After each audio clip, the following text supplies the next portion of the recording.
Wow, so 2 videos in 24 hours. I must have missed you guys. Just wanted to come on here and give you guys a more technical update, and then also discuss AMD earnings, and give you kind of that comparison market wide into what the market is rewarding right now and what the market is pulling back from right now. And so, of course, long term, we don't really care about what really happens with these one earnings, because AMD could be, going much higher in the future. We don't know. We don't know where AMD's price will go. But I wanted to only highlight, just from a financial, like a forensic accounting level, why markets react specific ways. This is not exercise to shit on AMD. It's more like to show you guys how you can use the financial statements to actually kind of understand what's going on, right? And so let's talk about AMD earnings first, and then I'm gonna, kind of talk about everything else. But really straightforward to understand why, there is such a big difference in the way the market treats NVIDIA versus AMD.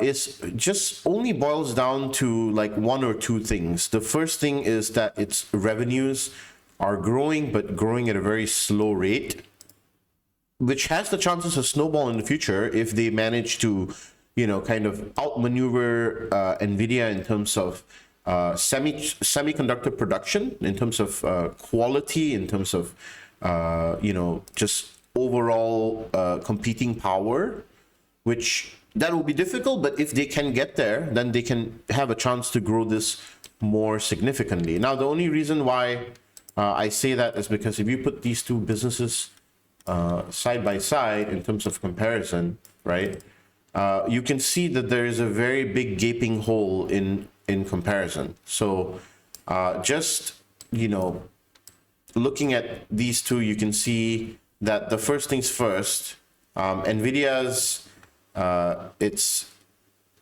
margins, its gross margins are at 60%, 61%, right? So 60 to 61%. Now, net income comes in at about 26% or 31% if you compare the years, okay? Non-GAAP versus GAAP. So use GAAP whenever possible. It's just, if for those of you that don't know what GAAP is, it's generally accepted accounting principles. These are like rules that accountants use to make sure the numbers are right. So for GAAP is where you will see usually the numbers that are more refined, and non-GAAP will always be the more creative accounting numbers that NVIDIA team would put up. Now, Tesla is very good at this, fudging these numbers on non-GAAP. You will see it all the time. But as I said, 26% net income, 60% gross margin, okay? And then your cash flow from operations at 27 billion. Revenues for AMD are at 7 billion, right? And what is their margin, gross margin? It's 40%. Now, why did the market hate this specifically today? Was because the gross margin went from 49% to 40%. Now, that's a problem, isn't it? If you're an investor, you're like, well, there goes 10% of my profits, right? As per share too, right? So for me, this just immediately already looks like they're taking on a lot of friction internally in terms of COGS, in terms of production, R&D, purchase of CapEx, whatever it is, right? And that's where the issue lies, because now your operating income gets into negative territory, right? This is what the market hates, okay?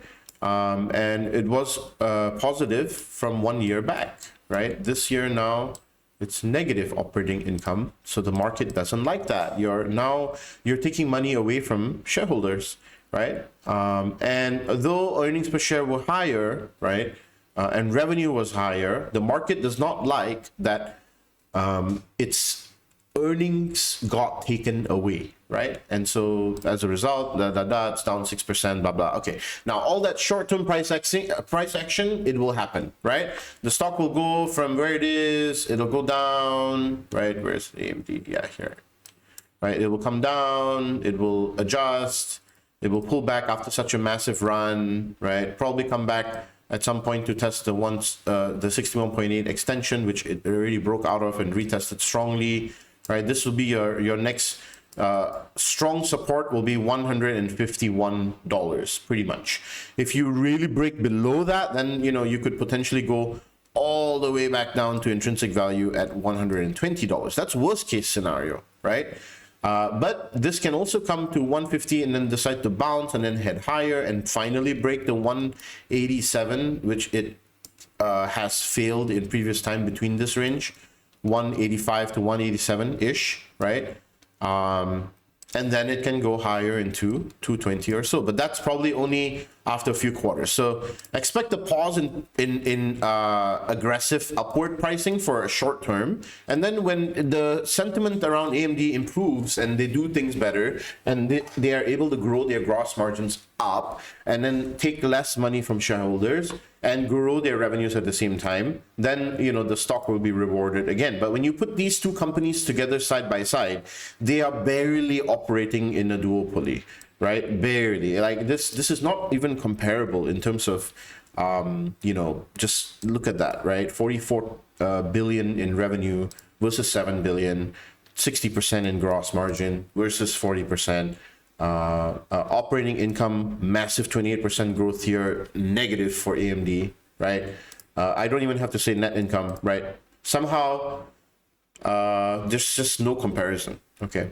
They have a very, very big market share of the market, NVIDIA, and then not to mention CUDA, which is the software that they've developed to write all the code. And that's where a lot of these businesses will fall behind, because the infrastructure in which GPUs have been written in or are mostly all led in terms of research by NVIDIA and other partners of NVIDIA. So there goes my full analysis of the AMD forensics for financial statements. Now, this is all public information. You can pull this up. Go to your Google search and just type NVIDIA Investor Relations, look for slides, and you will get these beautiful slides that show you everything that you need to know. Okay, you just need to take the time to look for it and educate yourself, right? If you don't, then who will? So they even, they give you the outlook for Q2 here with NVIDIA, right? And you can see all of that down here as well. Key announcements, blah, blah, blah. And the same thing for AMD, right? Summary P&L. So you can see net income very small this quarter comparatively to last quarter, down 31% net income. Why? Probably because of higher costs. You can see that gross margin going down pretty sharply. And yeah.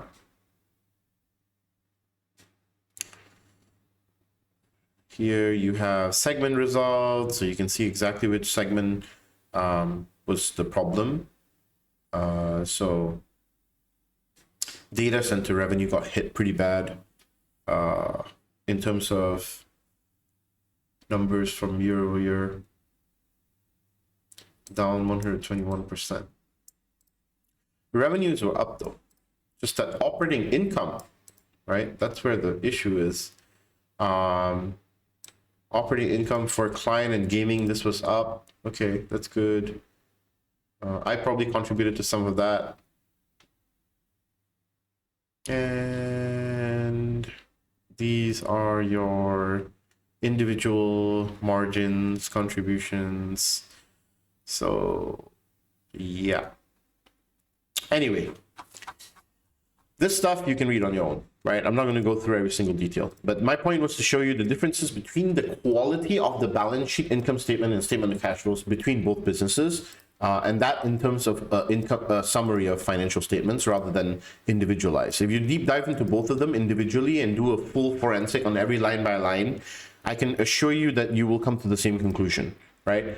Now, let's talk about some opportunities in the market. Okay, first up, in order to get opportunities, we need to look at where the themes are. Where is money rotating into between sectors? Are there opportunities between sectors? Because some sectors tend to underperform and some sectors tend to overperform in given pockets of time, based on where you are in the business cycle, where the expectations of monetary policy are. And right now you are in a spot in the business cycle where things are getting a little overheated, and then you on top of that have these tariffs that are kicking in from different governments and stuff, and then on top of that you have corporate America just kind of like doing its own thing.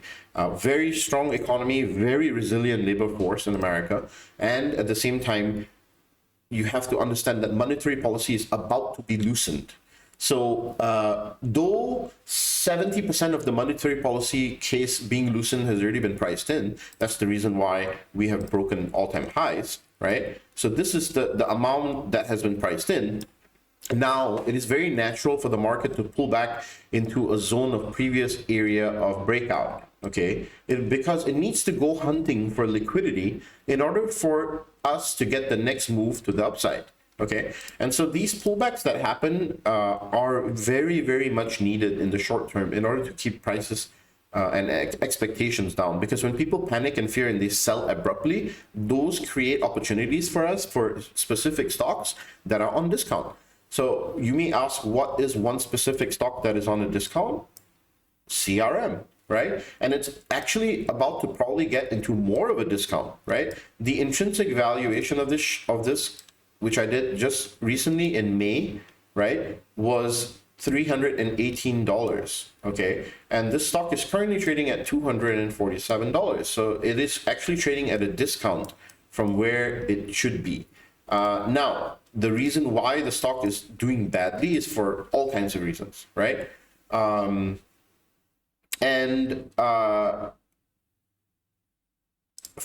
only talking about the stock from the technical perspective.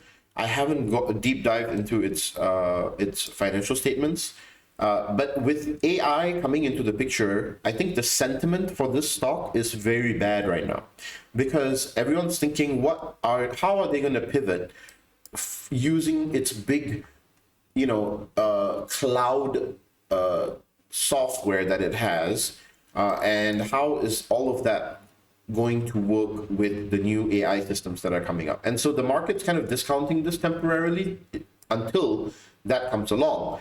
Now, I think that the market's making a big mistake, because I think that this company's cash flows more than allows for a higher valuation. But sentiment is something that is very sticky. And so when people think that a specific outcome is likely, they head towards that. Now, if you look at this chart on the weekly, you can see that these big areas of sell-offs, right, have actually classically been good areas for purchases, right? Great areas for accumulation, for a longer, larger, bigger trend.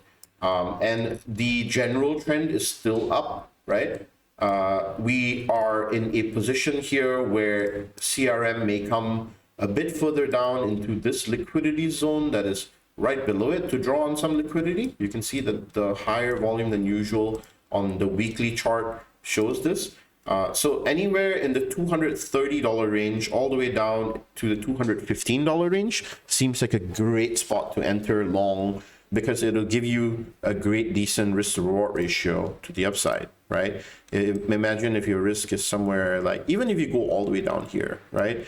Your reward all the way to all-time highs in the future, assuming that you're taking a 5 to 10 year horizon on this investment, right, would still yield you about a 1:5 or 1:4.76 risk to reward ratio. Okay, if you're being very, very specific about it, then it's exactly, say,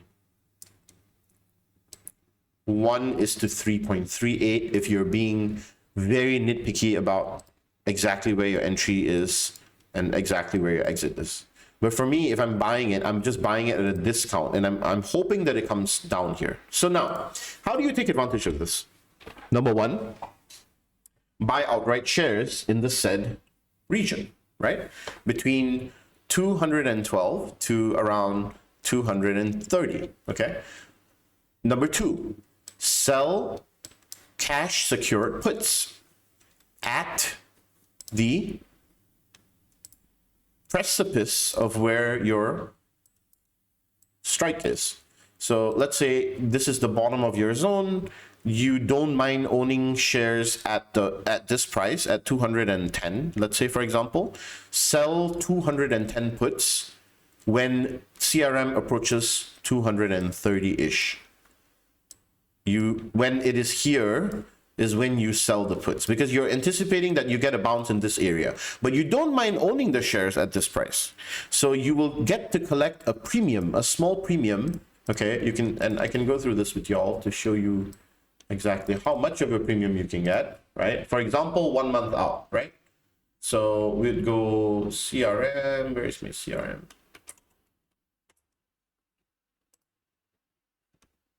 Okay, I don't need it here though. CRM. Oh, wait a minute. There we go.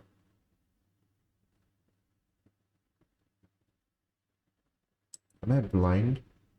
Or is it on the Salesforce? There.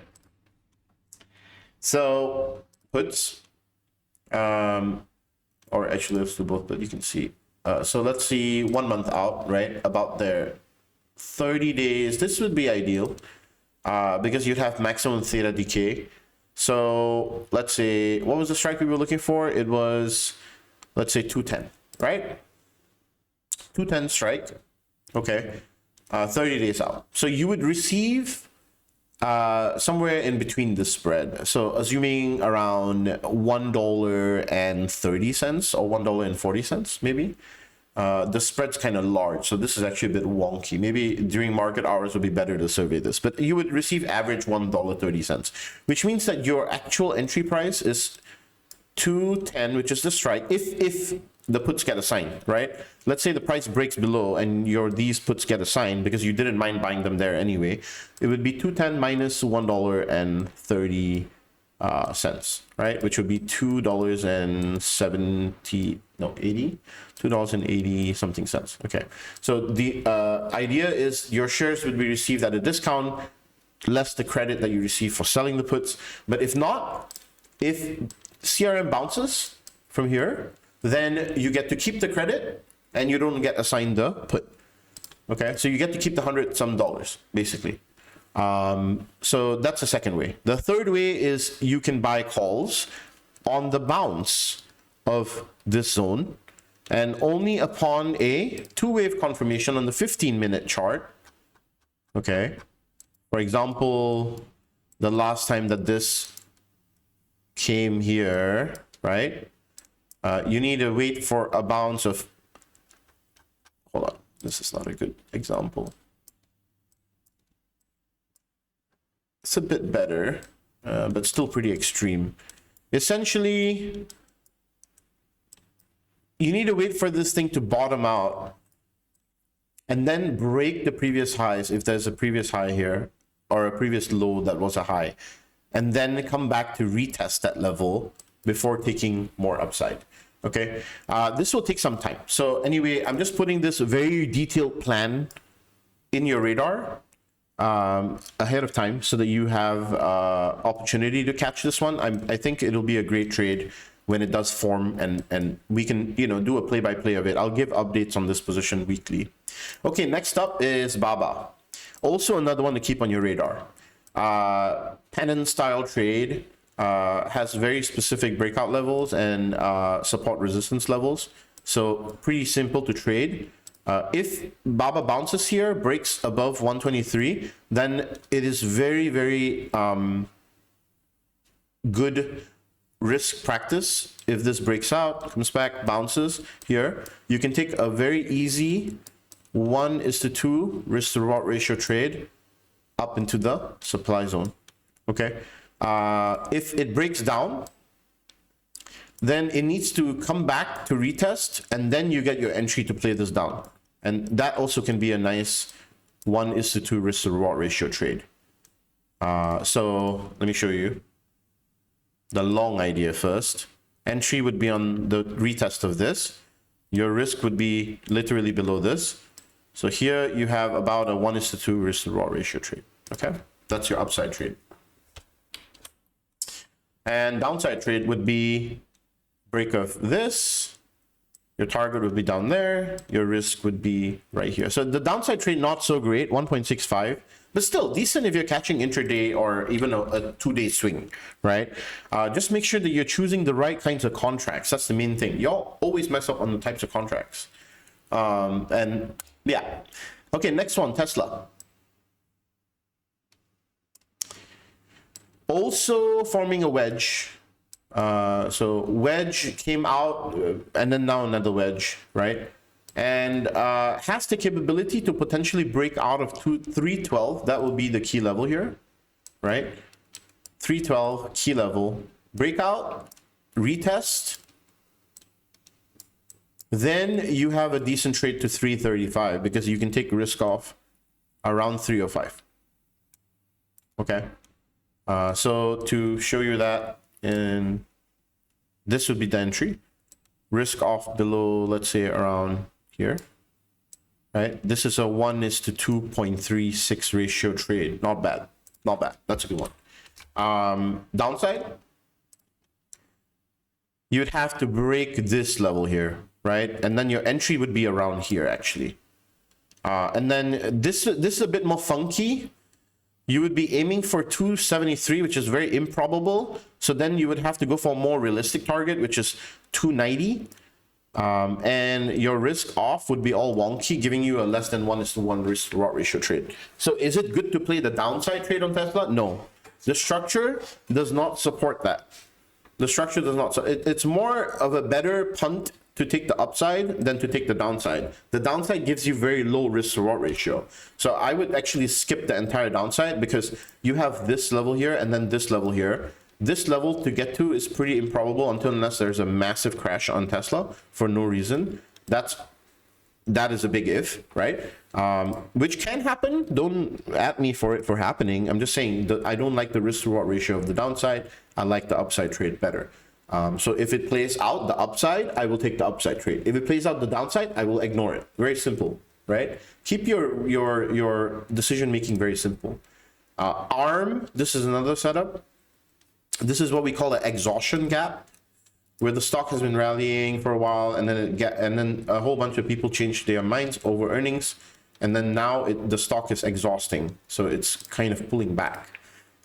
Break below 135.54 would potentially send this down to 121. Needs to break and retest, same as always. Go into the smaller time frame to find your setup, right? For example, 4 hour, if you're swing trading this. So the idea here is if it fails to break out of this again, then you take the short into 121.47. That would eventually break down there and pull back to this massive level of demand. But it needs to break this level first. So this is a short opportunity. Celsius, we'll talk about this. This is more earnings, and I think they're going to do well for earnings. I have a feeling that Celsius will do well for earnings. And, you know, a lot of positive vibes on this one so far. So let's see what happens. I'm not even going to try and guess. Okay, Novo Nordisk. I just want to talk about this one a little bit. Do not buy into Novo Nordisk or UNH, which are the two healthcare picks that I spoke about yesterday, until and unless you are willing to hold through pain. Okay? Understand that when you make a long-term decision to invest into something, you're an investor. You have to ride through the storms in order to get to the freaking rainbows. Okay? So remember that Novo Nordisk can go lower than where it is. Okay? It can go lower, and be ready to add on the dips. For me personally, I will add next at $40, and then I'll add again at $30 if that happens. I know this company is undervalued. I will add in tranches. I've added 1/3 of a position. I will add again, and then I will add again. And I'm planning to do that over a long period of time, 5 to 10 years. Okay. The same with Coinbase. If you're invested in Coinbase, right? You need to wait for this pullback. There's a whole bunch of things going on here. So similar structure. But yeah, so all things considered, this pullback on the market is still very healthy, very good. I think it's much needed. Nasdaq also needs a pullback. I think the 6% level here is a good level to pull back to. So let's see if we get that pullback, great. If not, then we'll kind of bounce and go higher here. Either way, exciting times. But I'll see you on the next video, and peace out. Let me know if you want more videos like this also.